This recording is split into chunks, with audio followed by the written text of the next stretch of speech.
Hello friends, welcome to care Saathi. तो दोस्तों, ये है Rex cough DX cough syrup, जिसके बारे में इस वीडियो में हम जानेंगे, समझेंगे कि ये कफ सिरप किस काम में आता है, इसके क्या उपयोग हैं। बहुत कुछ आपको जानने को मिलेगा इस वीडियो से, तो प्लीज इस वीडियो को आप पूरा देखिएगा। दोस्तों, ये जो कफ सिरप है इसको दो दवाओं से बनाया गया है। इसमें डेक्स्ट्रोमेथोर्पन हाइड्रोब्रोमाइड है और क्लोरफेनिरामिन मेलेट है। और यहाँ पे बताया गया कि हर 5 ml में इसमें मौजूद है डेक्स्ट्रोमेथोर्पन 10 mg और क्लोरफेनिरामिन 2 mg। तो अब आइए हम समझते हैं कि ये जो दवा है ये किस काम में आती है, इसके क्या उपयोग है। दोस्तों, ये जो दवा है यहाँ पे बताया भी गया कि एंटी एलर्जिक, एंटी टसिव है और ड्राई कफ के लिए है। तो सबसे पहले तो इस दवा का उपयोग किया जाता है ड्राई कफ को ठीक करने के लिए। ड्राई कफ वो कफ यानी कि वो खांसी होती है जिसमें कि म्यूकस यानी कि बलगम बाहर नहीं आता है, खांसी बस आती रहती है। इसके अलावा एलर्जी रिलेटेड जो सिम्टम्स होते हैं यानी कि एलर्जी से जुड़े हुए जो लक्षण होते हैं उनको भी ठीक करने का ये काम करती है दवा। मतलब इसमें जो दवाएं दो मिलाई गई हैं वो मेनली एक ही दवा एलर्जी को ठीक करने का काम करती है, बाकी तो दूसरी कफ सप्रेसेंट है। तो वो हम आगे चल करके उसके बारे में बात करने वाले हैं। तो एलर्जी रिलेटेड जो सिम्टम्स होते हैं उनके बारे में मैं आपको ब्रीफली समझा देता हूँ। बहुत ही काम का वीडियो है, पता नहीं क्यों लोग देखते नहीं है ना शेयर करते हैं। दोस्तों, ये जो एलर्जी रिलेटेड सिम्टम्स होते हैं ये तभी आते हैं जब हमारा शरीर एलर्जिक रिएक्शंस पैदा करता है। कैसे पैदा करता है? तो जब किसी तरह का कोई इन्फेक्शन होता है तो उसके चलते हमारी बॉडी में कुछ चेंजेस आते हैं, हमारी बॉडी समझ जाती है, तो वो एक केमिकल रिलीज करती है जिसका नाम होता है हिस्टामिन। हिस्टामिन जो होता है यही एलर्जिक रिएक्शंस क्रिएट करता है, जिसके चलते हमें सिम्टम्स देखने को मिलते हैं, जैसे कि नाक बहना, छींक आना, खांसी आना, आंख से पानी आना। तो आप समझ गए होंगे कि सर्दी जुकाम खांसी के बारे में मैं यहाँ पे बात कर रहा हूँ। जी हाँ दोस्तों, ये जो खांसी, सर्दी, जुकाम ये सब जो होते हैं ये सारे के सारे एलर्जिक रिएक्शंस होते हैं। देखिए, हो सकता है इसमें ये कि ये किसी तरह के मौसम के बदलाव के चलते भी हो सकता है एलर्जिक रिएक्शंस हमें देखने को मिले, या फिर मान लीजिए कोई इन्फेक्शन आ गया उसकी वजह से भी हमें एलर्जिक रिएक्शंस देखने को मिलते हैं, जिसके चलते हमें सर्दी, खांसी, जुकाम होने लगता है। जैसे मैं एग्जांपल दे रहा हूँ, बहुत ही पॉपुलर है क्योंकि लोग समझ सकते हैं। कोरोना वायरस में जब वायरस हमें इन्फेक्ट करता था तो हमें क्या सिम्टम्स आते थे? वहाँ पे हमारी बॉडी एक केमिकल रिलीज करती थी जिसको हम हिस्टामिन बोलते हैं, जिसके चलते वही सर्दी, खांसी, जुकाम इस तरह के सिम्टम्स हमें देखने को मिलते हैं। तो दोस्तों, जब भी कोई रेस्पिरेटरी इन्फेक्शन होता है, वो बैक्टीरिया करे या वायरस करे, उसमें हमें इस तरह के एलर्जिक रिएक्शंस देखने को मिलते हैं, जैसे सर्दी, खांसी, जुकाम, जिसमें छींक आती है, नाक बहती है, गले में खराश हो जाती है।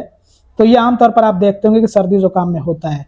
तो दोस्तों, इस दवा का इस्तेमाल सर्दी जुकाम में भी किया जा सकता है। ये इस तरह के लक्षणों को दूर करने का काम करती है।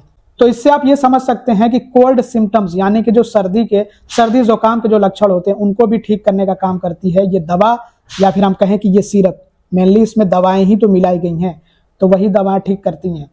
तो ये दवा सर्दी जुकाम को ठीक करती है। अब जब सर्दी और जुकाम दूर होंगे तो खांसी अपने आप खत्म हो जाएगी, क्योंकि सर्दी जुकाम की वजह से ही खांसी होती है। और मैंने आपको बता दिया कि ये सारे एलर्जी के सिम्टम्स होते हैं, यानी कि एलर्जिक रिएक्शंस होते हैं, वो हमें देखने को मिलते हैं। इसी को हम एलर्जी के लक्षण भी बोलते हैं। तो अगर हम बात करें इसके फायदों के बारे में, तो सबसे पहले तो जो भी एलर्जी के सिम्टम्स होते हैं उनसे हमें आराम मिलेगा। सर्दी, जुकाम, छींक आना, नाक बहना, आंख से पानी आना, खांसी आना, इन सब से हमें आराम मिलेगा।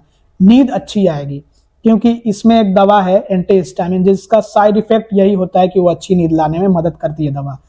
तो इससे नींद अच्छी आएगी, खास करके रात में। इसीलिए रात में अगर लेंगे तो आपको ज्यादा फायदे होंगे।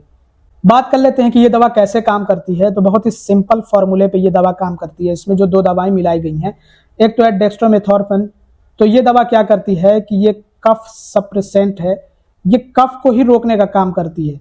दिमाग के अंदर जो कफ सेंटर होता है ना, उसी को सप्रेस कर देती है। तो इससे क्या होता है कि कफ रिफ्लेक्स सप्रेस हो जाता है। फिर जो है बार बार जो हम खांसते रहते हैं वो खांसना हम बंद कर देते हैं। दिमाग को अच्छे से मैसेज ही नहीं मिल पाता है खांसी के बारे में। इसके अलावा इसमें जो क्लोरफेनिरामिन मेलेट है ये एक एंटी हिस्टामिन है, जो कि हिस्टामिन के एक्शन को ही रोक देती है। और जैसे ही हिस्टामिन रिलीज होता है वैसे ही फिर जो है नाक बहना, छींक आना, खांसी होना, इस तरह की परेशानियां होने लगती हैं, या फिर गले में खराश होना। तो इसमें जो दवा मौजूद है क्लोरफेनिरामिन मेलेट, तो ये क्या करती है कि ये हिस्टामिन के एक्शन को ब्लॉक कर देती है, जिससे कि जो भी एलर्जी के सिम्टम्स होते हैं जो कि हिस्टामिन के एक्शन की वजह से पैदा होते हैं वो सारे के सारे गायब हो जाते हैं। इसके साइड इफेक्ट्स के बारे में बात कर लेते हैं। तो इसमें जो दवा मौजूद है एंटीहिस्टामिन, इसका एक साइड इफेक्ट होता है कि ये ड्राउसीनेस क्रिएट करती है दवा, यानी कि नींद लाती है, ऊंघपन जिसको हम कहते हैं, ऊंघाई, इसको हम क्या बोलें, हल्का फुल्का चक्कर भी आ सकता है, मुंह में सूखापन हो सकता है तो पानी खूब पीना चाहिए है, नोसिया यानी कि मितली जैसा महसूस हो सकता है, कॉन्स्टिपेशन हो सकता है, या फिर पेट में थोड़ी बेचैनी हो सकती है। तो ये इसके साइड इफेक्ट्स हो सकते हैं। कैसे इस्तेमाल करना है दोस्तों, तो यहाँ पे बताया गया है, लेकिन मैंने आपको बताया कि वो आपको अपने डॉक्टर की सलाह पे ही लेना है, लेकिन यहाँ पे आप पढ़ सकते हैं, अच्छे से आप इसको पढ़ लीजिएगा। यहाँ पे मैं आपको बता भी देता हूँ कि बताया ये गया है कि जो एडल्ट्स हैं उनको 5 ml लेना है। 5 ml में 10 mg तो उनको मिल जाएगा डेक्स्ट्रोमेथोर्फिन, और क्लोरफेनिरामिन मेलेट 2 mg मिल जाएगा। तो 5 ml लेना है और ये 4 बार डेली लिया जा सकता है, यानी कि 24 घंटे में 4 बारी। और जो बच्चे हैं जो कि 6 साल से ऊपर के, उनको 2.5 ml दिया जाना चाहिए है। और ये आप कैसे चेक कर सकते हैं, तो यहाँ पे दिया गया है ना मापने के लिए, इसके ज़रिए से आप जो है चेक कर सकते हैं। तो जो 6 साल के बच्चे हैं उनको बस खुराक आधी कर देनी है 2.5 ml, और 24 घंटे में 4 बारी ज़्यादा से ज़्यादा दिया जा सकता है। और जो बच्चे हैं जो कि 2 साल से 6 साल के बीच में, उनको 1.25 ml दिया जा सकता है, यानी कि 1.5 ml से भी कम।